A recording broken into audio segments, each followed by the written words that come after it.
Hi, this is Jabardast Vinod. మీరు ఎంతగా ఆదరించే వినోద్ని please like do share and subscribe for MR news channel. నిరంతర వార్తా శ్రవణ యూట్యూబ్ ఛానల్ మన ఎంఆర్ న్యూస్ ఛానల్.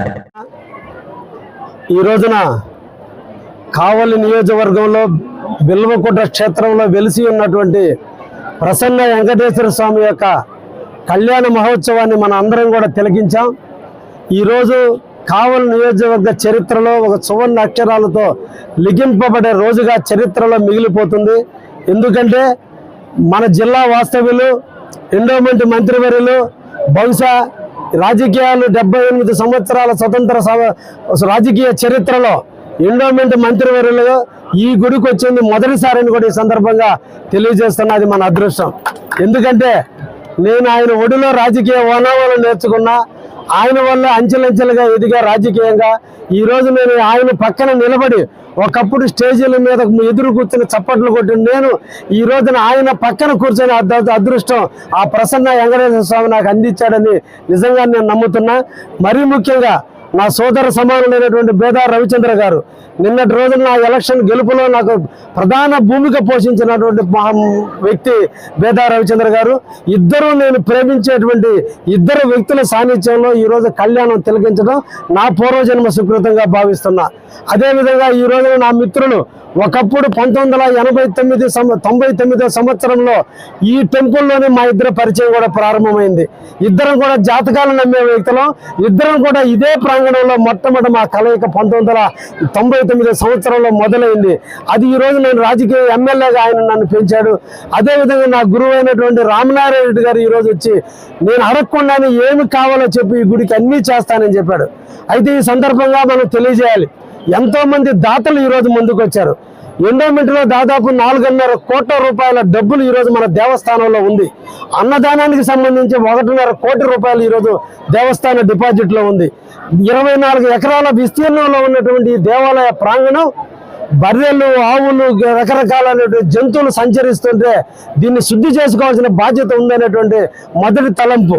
అంటే వెంకటేశ్వర స్వామి ఎప్పుడు కూడా చెప్పించడం ప్రధాన అర్చకుల చేత లేదంటే మనకి ఎక్కడో స్ఫురింపజేస్తాడనేది ఒక నానుడి.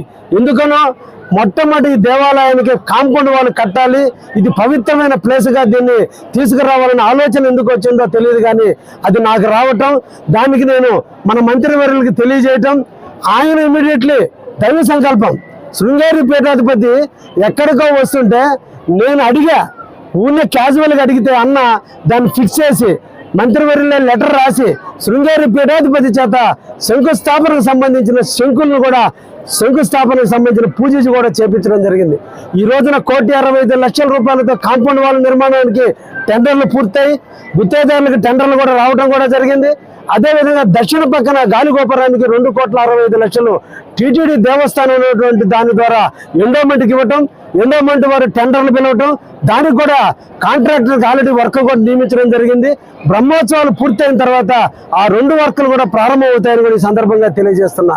అంతేకాదు బొచ్చు కృష్ణకుమారు సంజయ్ గారు మన భోగోలు వాస్తవులు ఇప్పటికే మనం పెట్టుకుంటే దేవస్థానానికి 80 లక్షల రూపాయలు పెట్టి అన్నదాన సత్రాన్ని వాళ్ళు నిర్మించి దేవస్థానానికి గిఫ్ట్గా ఇవ్వడం జరిగింది. వారు మళ్ళా ముందుకు వచ్చి పరవడ పక్క గాలిగోపురాన్ని కూడా 2,50,00,000 రూపాయలతో ఆ గాలిగోపురాన్ని కూడా నిర్మించడానికి వారికి ముందుకు వచ్చినందుకు ఈ సందర్భంగా వారిని కూడా అభినందిస్తూ, అదేవిధంగా తూర్పున వెంకటేశ్వర స్వామి చూసేది తూర్పు వైపున ఉండేటువంటి రాజద్వారాన్ని కూడా మన్నిమేల సుకుమారెడ్డి అనే దాత ఈరోజు నిర్మాణం చేస్తున్నాడు. ఇప్పటికే స్లాబ్ మట్టానికి కూడా అది కూడా పూర్తయింది. అతి తొందరలో అది కూడా పూర్తవుతుందని నమ్మకంతో ఉన్నాం. అంతేకాకుండా రాజద్వారంగా ప్రజలు నడవాలి కాబట్టి రాజద్వారానికి ఎదురుగా 2 4 కాళ్ళ మండపం, అదేవిధంగా మెట్లు కూడా ఉత్తర వైపు ఏ విధంగా అయితే ఉన్నాయో అదేవిధంగా తూర్పు వైపున మెట్ల నిర్మాణానికి కూడా పచ్చారి శ్రీనివాసులని చామతల వాస్తవ్యులు హైదరాబాద్లో రియల్ ఎస్టేట్లో వ్యాపారస్తుడు రవిచంద్రకి శిష్యుడు, ఆయన ఈరోజు 75 లక్షల రూపాయలు నిధులు కూడా ఆయన కూడా ఇచ్చించడం జరిగింది. అదేవిధంగా మన పార్లమెంటు సభ్యులు వేమిరెడ్డి ప్రభాకర్ రెడ్డి గారు కూడా సూచనప్రాయంగా కోనేరు నిర్మాణానికి దాదాపు 2 కోట్లు అవుతుందని తెలియజేయడం జరిగింది. ఆయన కూడా సూచనప్రాయంగా అంగీకారం తెలియజేస్తున్నాడు. అతి తొందరలో దాన్ని కూడా ప్రారంభించడం కూడా జరుగుతుందని కూడా ఈ సందర్భంగా తెలియజేస్తూ దాదాపు 5 మంది దాతలు ఈ కళ్యాణం జరిగిన దేవుడి కళ్యాణం జరిగిన ఈ ప్రాంతంలో అందరూ కూడా వచ్చి పెళ్లిళ్ళు చేసుకునే క్రమంలో ఇళ్లలో అంటూ ముట్టు తెలియకుండా పెళ్లి జరిగేటువంటి సందర్భాన్ని చూసుకొని చాలా మంది దేవుడి ప్రాంగణానికి వస్తుంటే దేవుడి ప్రాంగణంలో కాదు కింద కళ్యాణంగా ఏర్పరచుకొని దేవుడి దర్శనానికి పైకి వచ్చే విధంగా 5 కళ్యాణ మండపాలు డిజైన్ చేశాం. ఒక్కొక్క కళ్యాణ మండపానికి 25 నుంచి 30 లక్షలు అవుతుందంటే దానికి కూడా 5 మంది దాతలు ముందుకు వచ్చారు. వీరికి కూడా ఈ సందర్భంగా వారిని ప్రత్యేకంగా అభినందిస్తున్నా. అదేవిధంగా కళ్యాణ కట్ట గతంలో పూర్వీకులు ఎవరు కట్టారో తెలియదు, కానీ కళ్యాణ కట్టను దేవుడికి నైరుతి భాగంలో కట్టారు.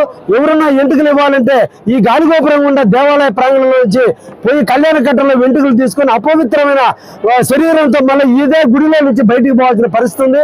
ఇది సనాతన ధర్మానికి సాంప్రదాయానికి విరుద్ధంగా ఉంది. కాబట్టి కళ్యాణ కట్ట కూడా కావలలో ఉన్నటువంటి రొయ్యల వ్యాపారస్తుడైన రమేష్ రెడ్డి గారు దానికి సంబంధించినటువంటి నిధులు కూడా వెచ్చించడం జరిగింది. ఇవన్నీ కూడా బ్రహ్మోత్సవాలు పూర్తయిన తర్వాత ఇవన్నీ జరగబోతున్నాయి.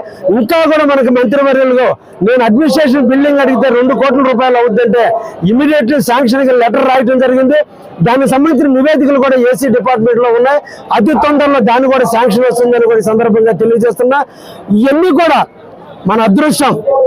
రామనారాయణ రెడ్డి గారు ఈరోజు మన జిల్లా మంత్రిగా ఈ ప్రాంతానికి ఎనలేని సేవ చేసిన వ్యక్తిగా దేవాదాయ శాఖ మంత్రి బహుశా నా కోసం అయ్యాడేమో ఆ దేవుడికి ఆయన.